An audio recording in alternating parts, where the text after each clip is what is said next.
Mesdames, messieurs, bienvenue dans cette nouvelle vidéo et aujourd'hui on va parler de Mexique-Afrique du Sud, le match qui s'est déroulé hier soir à l'Estadio Azteca pour en faire un débrief sur 3 points, on verra ça après. Il y a également eu la Corée du Sud qui a affronté la République tchèque dans la nuit. Bon, c'était à 4h du matin, j'ai pas regardé les matchs donc on va pas en parler dans cette vidéo, j'ai même pas encore regardé le résumé.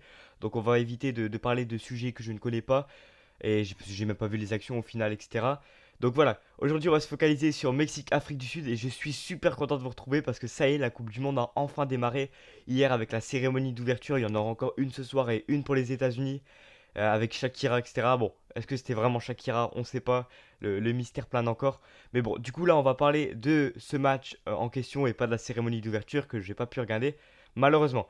Alors, du coup, on va parler de ce match en 3 points. Déjà, dans un premier temps, on va analyser les actions fortes du match. Donc là, en l'occurrence, bah, il y a de quoi faire parce que 3 cartons rouges, c'est quand même énorme pour un premier match. Et également les buts qui ont été inscrits et d'autres actions qui m'ont plus ou moins marqué. En deuxième point, nous irons faire sur un site qui se nomme Futez des notes de chaque joueur, de ce que j'ai pensé, etc. Et à la fin, ça va permettre aussi de faire un sorte de classement des joueurs qui ont les meilleures notes, etc. Ceux qui ont le plus été man of the match pour moi. Et enfin, dans un troisième plan, on va noter le match, l'arbitrage, l'ambiance, etc. Puis faire une petite conclusion assez simple. Voilà, donc en tout cas, j'espère que vous allez bien. Moi, comme je vous l'ai dit, je suis super content de faire cette vidéo avec vous. N'hésitez pas à vous abonner, à liker, à commenter, à partager à vos potes. Faites ce que vous voulez pour faire grandir la chaîne. Allez, nous sommes partis.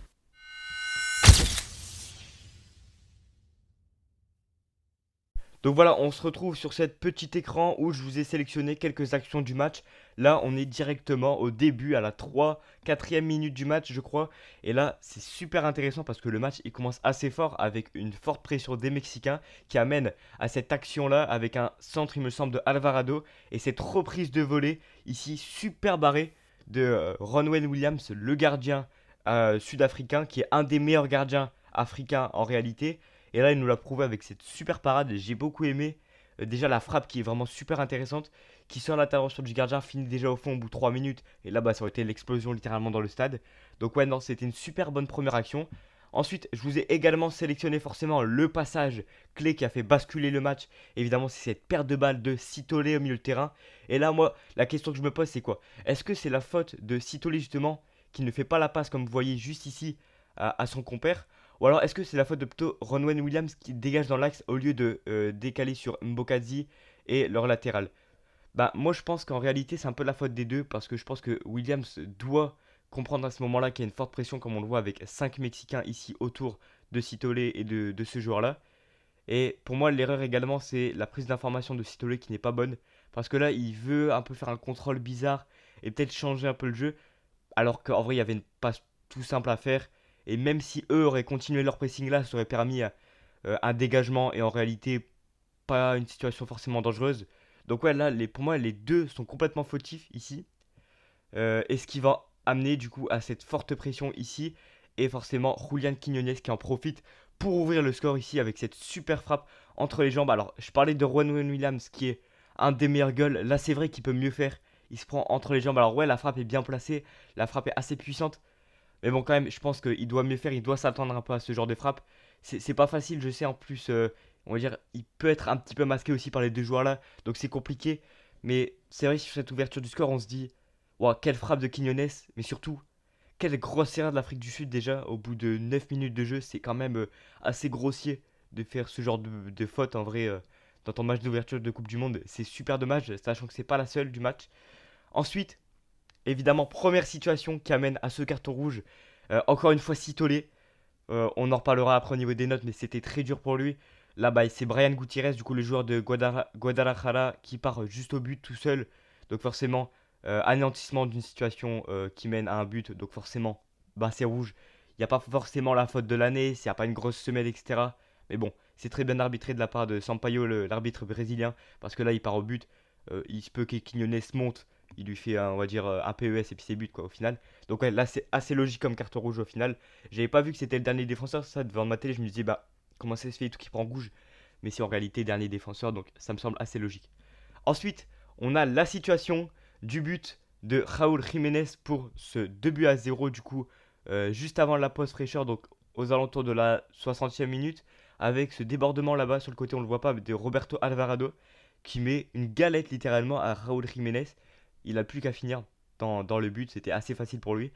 Mais cette flèche-là, elle montre son mouvement du début de l'action, il était là. Eux, les deux là, étaient juste là. Et lui, il est passé tout seul. Donc c'est quand même assez problématique que deux joueurs se fassent littéralement manger par juste un appel et un centre. Ça craint un peu pour cette équipe d'Afrique du Sud. Et c'est un peu, je trouve, dans le même registre que le premier but, c'est deux erreurs manifestes de défense parce que là, il est vraiment tout seul. Pour lui, c'est juste un tapis à mettre parce que bon, le gardien ne peut littéralement rien faire. Donc ouais, je trouve que cette défense d'Afrique du Sud, alors ok, ils sont à 5 derrière, c'est un bloc bas assez défensif, mais je trouve que euh, franchement, sur ouais, des actions, on va dire de subissement d'action, ils arrivent à tenir avec certains tacles importants de certains défenseurs. Mais je trouve sur des actions bien menées par les Mexicains, ouais, ça craint un peu. Je vais faire vite fait un petit lapsus avec la Corée du Sud. Comme je dis, je n'ai rien vu du match, donc peut-être ce que je dis ça va être faux, mais je dis en tout cas mes impressions là. Si la Corée a réussi à battre la République tchèque, qui est déjà une équipe assez défensive et assez forte, je pense que l'Afrique du Sud va prendre cachet aussi contre eux. Et même, je pense que la République tchèque, donc il y a moyen que l'Afrique du Sud finisse avec 0 points. Et en plus, avec deux cartons rouges, donc deux joueurs en moins, pas forcément ton 11 titulaire, mais quand même deux joueurs en moins, ça pique un peu. Voilà. Ensuite, on a cette action, dernière action du coup du match. Je vous ai pas sélectionné le deuxième carton rouge parce que pour moi, c'est pas forcément une situation analysée. C'est juste du coup Temba Zouane qui met un sorte de coup de coude, une claque un peu à Alvarado. Et bon, j'ai pas trop compris le rouge, c'est un peu sévère, je trouve. Mais bon, si ils ont considéré que ça avait un geste de brutalité, bah écoutez, c'est carton rouge. Et là, pour le coup, cette faute-là, bah encore une fois, on est un peu sur le même type d'action où le joueur part littéralement au but. Donc soit il part là et il va soit croiser, bah, soit frapper au premier poteau et du coup bah c'est potentiellement but. Ou alors soit il y a juste à faire la passe à son compère. Et puis là bah pareil, je pense que un contre un, à part s'il est vraiment mauvais, je pense que ça finit au fond. Donc ouais là le tac de Montes, je trouve que il est assez limite. C'est plutôt bien joué de la part de Mudao, je crois que c'est le numéro 20 de cette équipe d'Afrique du Sud, qui joue bien le coup là en poussant sa balle.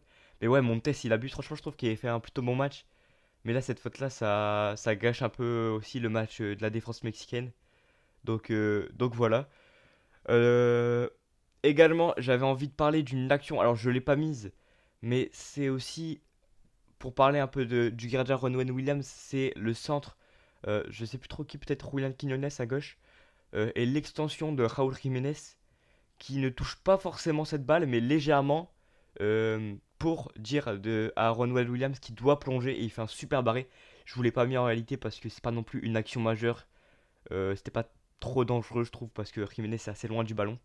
Donc voilà, on a fini cette petite partie analyse. Je vais essayer d'être rapide et pas faire 1 heure de vidéo. Et maintenant, on va passer à chaque note individuelle des joueurs. Donc voilà, on se retrouve sur l'appli pour pouvoir noter les différents joueurs comme on l'a évoqué. Bon là c'est un peu petit, je sais pas si vous allez voir mais en gros je vais le dire, c'est pas grave. Donc comme vous voyez juste à côté, il y a une petite barre qui correspond à la légende en gros des notes que je mets, comme ça vous êtes un peu repérés. Donc on va commencer du coup avec l'Afrique du Sud et leur gardien Ronwen Williams. Alors pour lui je trouve qu'il a fait un plutôt bon match dans l'idée malgré on va dire ses deux buts encaissés, même si en soi sur le deuxième il peut rien faire. Le premier il peut peut-être mieux faire et sa relance elle est douteuse. Mais je trouve qu'il a un bon jeu au pied. Et en vrai de vrai, il a un petit truc. Bon, il est assez âgé, il a de l'expérience maintenant, il a 34 ans. Mais je trouve que il y a un petit potentiel, même s'il est âgé. Enfin, je veux dire, je comprends pas pourquoi il n'a pas signé en Europe. Parce que c'est un gardien assez moderne, justement, avec ce bon jeu au pied là. Puis il est assez vif, assez agile quand même. Donc pour lui, je vais lui mettre un 6. Parce que franchement, je trouve que, à part en vrai, on va dire, c'est pas forcément une erreur de relance là sur Sitolé, le premier but, c'est plutôt Sitolé qui perd aussi le ballon. Mais de manière générale, j'ai trouvé qu'il a quand même un peu sauvé cette équipe d'Afrique du Sud. Ensuite, Moudao à gauche, alors c'est lui qui provoque justement le carton rouge, me semble-t-il, de César Montes.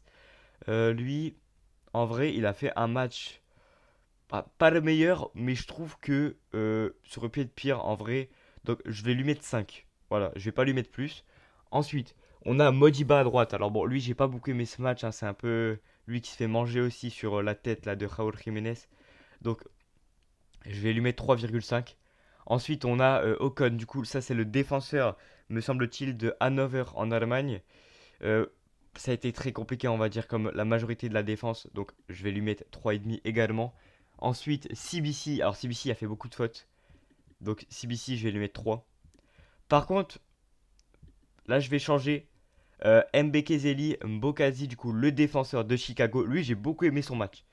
Franchement, je vais pas lui mettre plus que 6 parce que euh, il a pas forcément défendu peut-être au moment où il fallait, mais j'aime beaucoup ces tacles glissés qui sont assez agressifs. Quand tu le vois le faire, tu dis ok, il va prendre rouge, mais en réalité, c'est toujours bien exécuté. Il est assez agressif, il est grand et il a un bon jeu au pied. Donc j'ai beaucoup aimé. Alors lui, il était à gauche, c'est changé là sur le site. Mais bon, voilà. Ensuite, pour du coup les milieux de terrain enfin milieu de terrain, avec du coup Adams, il me semble que ouais lui c'était un ailier slash attaquant. Ah j'ai vraiment pas aimé son match hein, lui, hein. Ça a été très très dur je trouvais. Il y a une bonne pointe de vitesse mais c'est tout. Ensuite, oh punaise, bah là malheureusement ça va être très très très très très compliqué. Et je vais même mettre cette petite tête de mort qui veut dire que il a complètement sous-performé. Donc lui, je pense que je vais lui mettre 2. Je vais pas lui mettre en dessous parce qu'en vrai ce serait un peu dur. Parce qu'en vrai le rouge, ben il évite un but de plus. Bon, est-ce que c'est mieux de prendre rouge? Je sais pas, mais sinon il y avait but. Donc voilà, et là, ouais, l'erreur de relance c'est dur, hein. Ouais, je vais mettre 2. Je vais mettre 2, c'est très compliqué, je pense que ça va être une des pires notes du mondial. Et Mokoena, pareil, j'ai pas aimé son match, j'en attendais plus honnêtement de lui. Donc je vais lui mettre 3,5 parce que je l'ai pas trouvé à la hauteur en réalité. Et là, l'attaque du coup avec Reiners, me semble-t-il, ouais, c'est lui. Ah, ça a été compliqué aussi. J'ai pas trop d'avis sur lui, on l'a pas vu, hein, ils ont pas eu beaucoup trop de ballons. Et là, il faut le star, j'ai été encore plus déçu de son match parce que c'est le seul attaquant qui joue dans un club respecté, c'est-à-dire Burnley. Et là, complètement sous-performé. Après que 3 buts en PL cette saison pour lui. Donc assez compréhensible au final qu'ils fassent pas le match de l'année, mais ça reste quand même un peu leur meilleur joueur. C'était mon one to watch, mon joueur à suivre pour l'Afrique du Sud, et j'étais complètement déçu de ce joueur-là. Ensuite, on va passer du coup avec cette équipe-là du Mexique, et on va faire pareil, hein, du coup, du gardien, de la défense, au milieu et aux attaquants. Pour commencer avec Rangel, le gardien du coup, on va dire remplaçant un peu de Guillermo Ochoa. Et bah lui, j'ai trouvé que c'était un des Mexicains qui était le moins bon dans ce match-là. Je vais lui mettre 4 parce qu'en vrai, il a pas pris de but, on peut pas lui mettre moins. Mais des fois, je trouvais qu'il était hésitant sur ses prises de balles, son jeu épais n'était pas non plus parfait. Donc voilà. Ensuite, là pareil, il y a eu un petit inversement, mais Jesus Gallardo était à gauche. Alors moi, j'ai beaucoup aimé ses débordements à gauche. Je vais lui mettre la note de 6 parce qu'en vrai, euh, il était assez offensif, je trouve. Il a été assez dangereux de par ses centres aussi. Donc moi, j'ai plutôt aimé ce joueur-là. Israël Reyes, j'ai pas trop d'avis sur lui. Il a pas forcément apporté offensivement. Je vais lui mettre 5,5 parce que voilà, ça reste un match ok. C'est pas non plus le match de l'année, mais ça reste assez correct. Ensuite, César Montes, bah, je peux pas lui mettre plus que la moyenne en réalité. Donc je vais lui mettre 4 parce que il a quand même été solide malgré ce carton rouge. Et Juan Vasquez, pareil, enfin pareil, non, pas pareil. Oui, pareil que Montes au niveau de la première mi-temps, mais assez différent pour lui de la deuxième parce qu'il n'a pas concédé de carton rouge. Donc c'est un match ok pour lui. Ça reste ok tiers, voilà. Rien à dire de plus parce que bon, ils n'ont pas eu tant de jobs que ça. Ensuite, bon, pareil, là il y a des postes inversés, mais je vais vous le dire, c'est pas grave. Eric Lira était 6 au coup d'envoi et lui, j'ai plutôt apprécié son match. Donc je vais lui mettre un 6,5. J'ai trouvé ben, qu'il avait une certaine stabilité en tant que 6 et il relançait plutôt bien aussi son équipe. Ensuite, Brian Gutierrez, alors lui, j'ai vraiment kiffé son match là. Parce que j'ai trouvé que ses débordements, parce que ouais, sur l'équipe de base, il était mis en tant qu'un peu 6 mais en réalité, c'était plus un 10 slash 9,5. Donc ouais, moi j'ai vraiment aimé, là, du coup, Brian Gutierrez. Donc lui, il joue à Guadalajara, il était au Chicago Fire l'an passé, avec 10 buts inscrits, j'ai vu ça hier. Donc voilà, lui, je vais lui mettre 6,5, donc en tant que match intéressant, parce qu'il n'a pas forcément été décisif non plus. Mais c'est quand même lui qui apporte ce premier carton rouge. Et Fidalgo, du coup, le milieu du Betis Séville, bon, lui, j'ai pas trop d'avis en vrai. Je vais lui mettre 6 parce qu'il a été sympa aussi.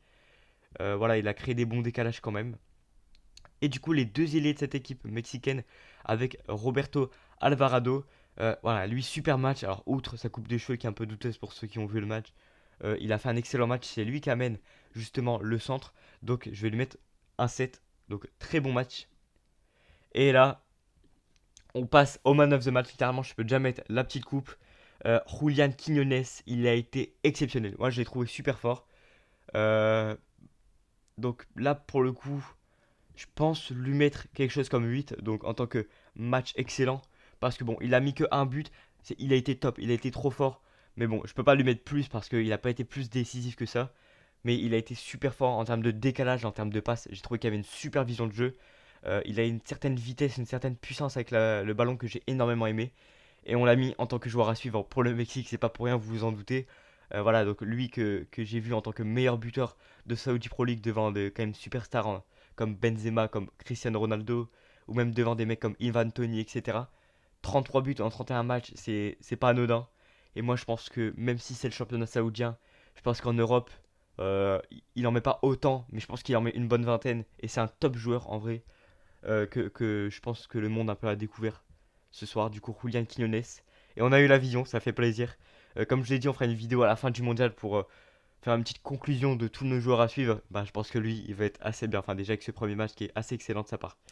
Ensuite, Raúl Jiménez, du coup, pour conclure, je vais pas faire les remplaçants de chaque équipe parce que bon, j'ai pas de matière pour juger parce que la plupart sont rentrés quoi, allez, 30-40 minutes, même pas 40 en vrai, 30 c'est assez dur à juger. Et du coup, Raúl Jiménez, ben lui, j'ai trouvé qu'il a été assez bon dans l'ensemble. Mais surtout, ce que j'ai kiffé avec ce joueur-là, c'est sa mentalité et le moment où il a marqué. J'ai adoré. J'ai adoré parce que il était ému un peu de marquer ce but du coup devant son peuple. Parce que lui, je sais pas si vous avez entendu l'anecdote à propos de ce joueur-là, c'est qu'en 2020, il s'est fait une fracture du crâne avec les Wolves en première ligue et il a failli littéralement arrêter le foot, voire même mourir, me semble-t-il. Et là, il revient à 35, 36 ans, je sais plus exactement, et il marque ce but du 2-0 pour le Mexique. Mais outre ça, j'y trouvais son jeu en tant que pivot assez sympa.